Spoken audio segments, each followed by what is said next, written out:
Pirms vēlēšanām jūs bijāt aktīvs sociālajos tīklos. Vai jūs joprojām uzskatāt, ka tas ir efektīvs sazināšanās veids? Man šķiet, es joprojām pietiekami aktīvs, ja, bet no otras puses es redzu, ka ir cilvēku loks, kas aktīvi dzīvo draugos, Facebook, varbūt Twitterī, bet tā ir tikai daļa no mūsu sabiedrības. Bet ir ļoti daudz cilvēku, kas dzīvo ārpus sociālajiem tīkliem. Bet man šķiet, ka joprojām, protams, esmu pārliecināts, ka ir jāizmanto šīs resursi un jārunā un jāstāsta. Kāda ir jūsu lielākā vilšanās, kopš esat ienācis politikā? Es redzu, ka vairāki cilvēki tieši gaida, ka deputāts vai deputāti atrisinās visas problēmas. Teiksim tā, ka viņiem ir vara, ka viņiem ir iespēja, ka viņiem ir kapacitāte, bet tas nav iespējams, ja paši cilvēki nerīkojas un ja paši cilvēki neveic darbus, lai sakārtotu savu dzīvi. Teiksim, es tieši redzu, ka mūsu sabiedrība to ekspektāciju ir ļoti daudz.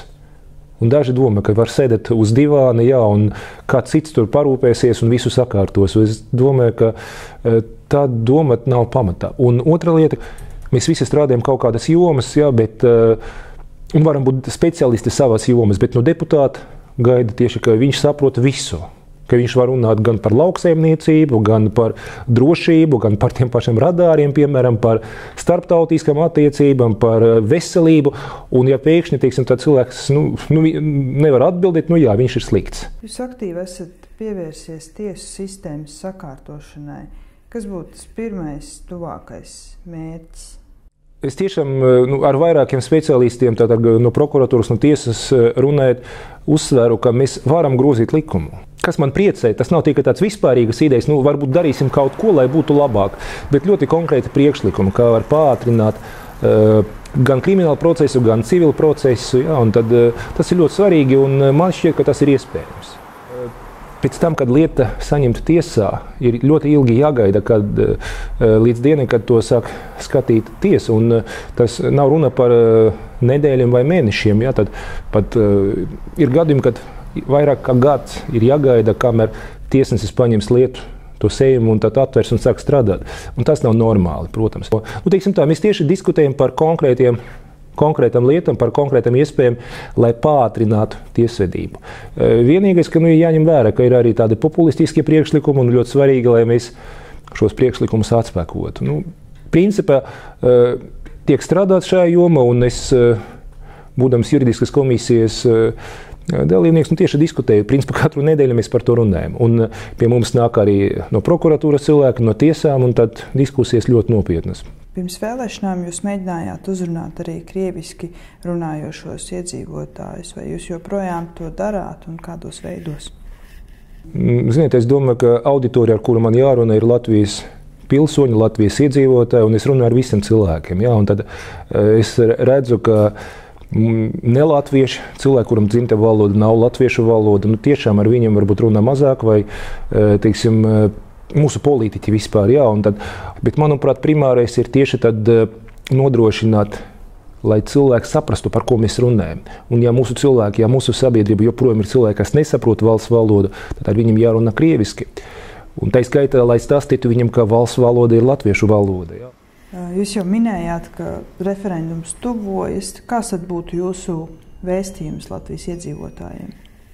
Es domāju, ka pirmkārt ir jāpiedalās. Tieši tā, tas ir pirmais un galvenais, jā, jo dažiem šķiet, ka tam nav nekādas jēgas, ka tas neko nemainīs. Jā, un tad es domāju, ka šis ir tāds gadījums, kad nevajadzētu palikt mājās. Jā, svarīgi tieši tad piedalīties referendumā, jo pēc referenduma nākamajā dienā tiks analizēti tie cipari, jā, tad cik cilvēku piedalīs, kā cilvēki nobalsoja, un tie, kas domā, ka var sēdēt mājās un šāda veidā balsot pret otro valsts valodu.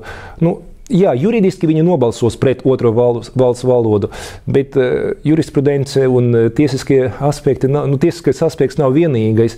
Un es tiešām domāju, ka ļoti svarīgi, lai Latvijas pilsoņi parādītu savu attieksmi un tieši tad piedalītos un balsotu pret otro valsts valodu. Pirms darba Saeimā jūs bijāt eksperts.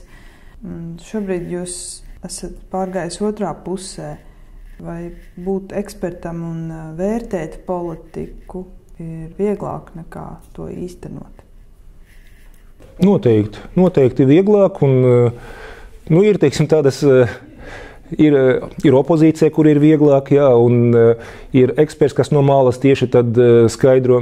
Ir vieglāk, jo lieta ir kāda, pat ja ir labas idejas, ja ir tieši tad vēlme kaut ko labot, ir jāņem vērā, ka viens cilvēks mūsu valsti lēmumu nepieņem. Mūsu lēmumi ir kolektīvie. Jā, un ja viedokļi nesakrīt, tad ir nopietni jāstrādā, lai skaidrotu savu viedokli, lai pārliecinātu kolēģus.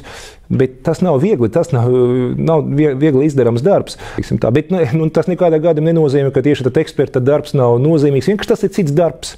Eksperts pauž viedokli. Jā, un tad principa deputāts, ja viņš vienkārši paudis viedokli, viņš problēmu neatrisinās. Viņam ir jāpamato, viņam tieši tad jācenšas ietekmēt citu cilvēku domāšanu, lai viņi piekristu viņam, lai viņi atbalstītu tos ierosinājumus, kas konkrēta cilvēka prāt ir par labu Latvijai.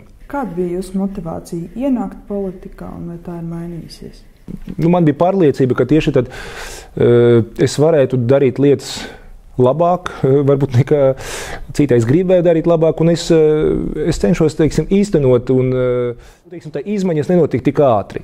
Bet kopumā es domāju tieši tad, ka man šķiet, ka tā izvēle, tāds lēmums, ko es pieņēmu, bija pareizi, jā, un viena lieta tieši stāvēt malā un stāstīt, ka man tas nepatīk, dariet citādāk, nekā uzņemties atbildību un teikt, jā, esmu starp tiem, kas pieņem lēmumu, un mēs esam vainīgi.